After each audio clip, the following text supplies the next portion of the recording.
Assalamualaikum warahmatullahi wabarakatuh. Nama saya Alafis Nungguci dari kelas 11 BDP. Di sini saya akan menjelaskan materi tentang konsep dasar membuka toko online. Ini adalah pelajaran bisnis online yang dibimbing oleh Bapak Sajid.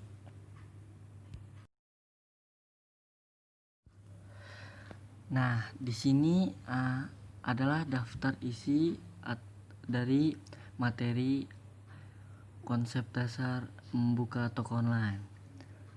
Jadi, 1. Menemukan masalah yang dihadapi pasar. 2. Melakukan dan menerapkan riset pasar. 3. Menganalisa mitra bisnis dan kompetitor. 4. Mencari model bisnis yang relevan. 5. Menetapkan segmentasi pasar. 6. Membuat produk yang up to date yang dibutuhkan konsumen. Dan terakhir itu 7, yaitu jasa. Nah, sekarang masuk ke materi pertama, yaitu 1. Menemukan masalah yang dihadapi pasar. Nah, jadi menemukan masalah yang dihadapi pasar itu ada 2 ya. Yang satu mengidentifikasi masalah, yang kedua cari bisnis opportunity. Mengidentifikasi masalah itu ada kompetitor, perkembangan teknologi, dan masalah keuangan. Kalau cari bisnis opportunity yaitu menjual produk yang banyak diminati, menjual produk di marketplace, dan berusaha bersaing secara sehat dengan produk lain. 2. Melakukan dan menerapkan riset pasar. A. Melakukan riset keyword. Riset keyword adalah proses menentukan kata kunci apa yang cocok untuk digunakan saat membuat artikel di blog atau website. Dengan melakukan riset bisa mengetahui apa saja frasa yang digunakan orang saat melakukan pencarian di search engine seperti Google, Bing, dan sebagainya. B. Itu cek tren atau trending di media sosial. Carilah apa saja yang sedang trending di media sosial. Jadi kita mencari apa saja yang sedang trending di saat ini di media sosial. 3. Menganalisa mitra bisnis dan kompetitor. A. Kelompok kompetitor.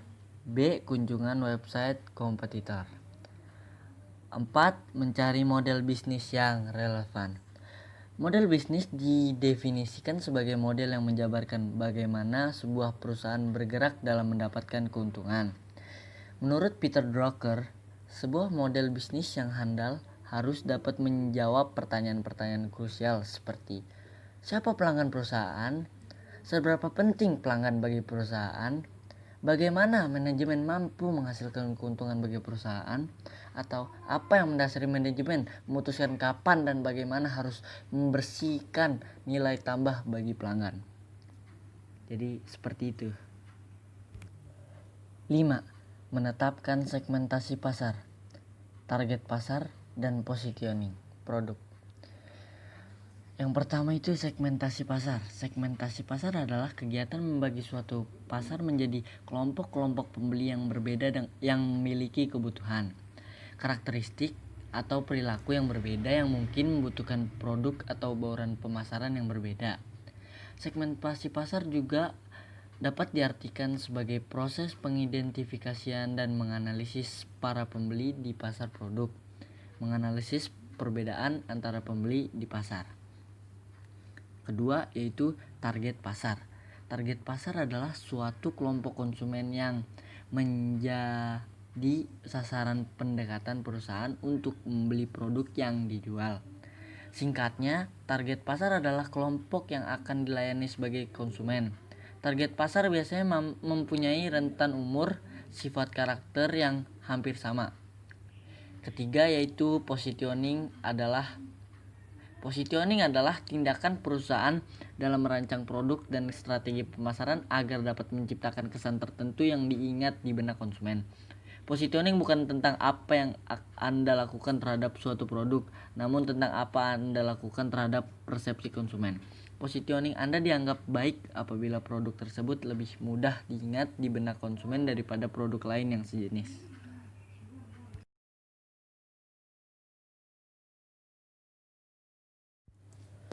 6. Membuat produk up to date yang dibutuhkan konsumen. Jadi yang dibutuhkan itu ada dua ya. Yang satu produk fisik, yang kedua produk digital atau e-produk. Jadi produk fisik adalah jenis produk yang sifatnya nyata dan berwujud, contohnya seperti ada gambarnya ya, mobil, motor, televisi, sofa, dan masih banyak lagi lainnya. Kalau produk digital atau e-produk adalah produk yang wujud bukan fisik atau biasanya berbentuk elektronik yang biasanya diperjualbelikan secara online melalui media internet.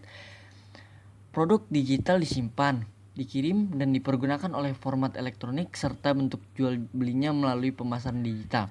Aplikasi perangkat lunak, game online, tiket elektronik, dan masih banyak lagi. Produk digital ini perkembangannya semakin pesat seiring dengan efisien dan kepraktisan bagi konsumen. Misalnya, e-book bisa menggantikan buku konvensional yang masih menggunakan bahan kertas untuk memproduksi, di mana bahan dari kertas adalah kayu yang diambil dari pohon-pohon di muka bumi yang ada dalam jangka panjang akan membuat pohon-pohon semakin habis pemanasan global.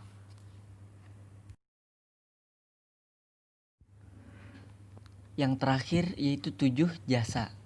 Jasa adalah suatu aktivitas atau tindakan yang tidak berwujud, tidak dapat diraba, tetapi dapat diidentifikasi, yang direncanakan dan dilaksanakan untuk memenuhi permintaan dan kepuasan konsumen. Pendapat lain mengatakan, pengertian jasa adalah suatu aktivitas ekonomi yang melibatkan berbagai interaksi dengan konsumen atau dengan barang-barang milik, tetapi tidak terjadi transfer kepemilikan. Contoh-contoh jasa yaitu ada di layar berikut, jasa pengiriman barang, jasa transportasi, jasa pariwisata, jasa penginapan, dan masih banyak lagi lainnya yang ada di muka bumi ini. Ya, kita sudah sampai di penghujung materi. Jadi, apakah kalian sudah paham dengan materi yang saya berikan tadi? Semoga bermanfaat untuk kalian semua dan bagi yang sudah menonton mendapatkan ilmunya. Sekian, wassalamualaikum warahmatullahi wabarakatuh.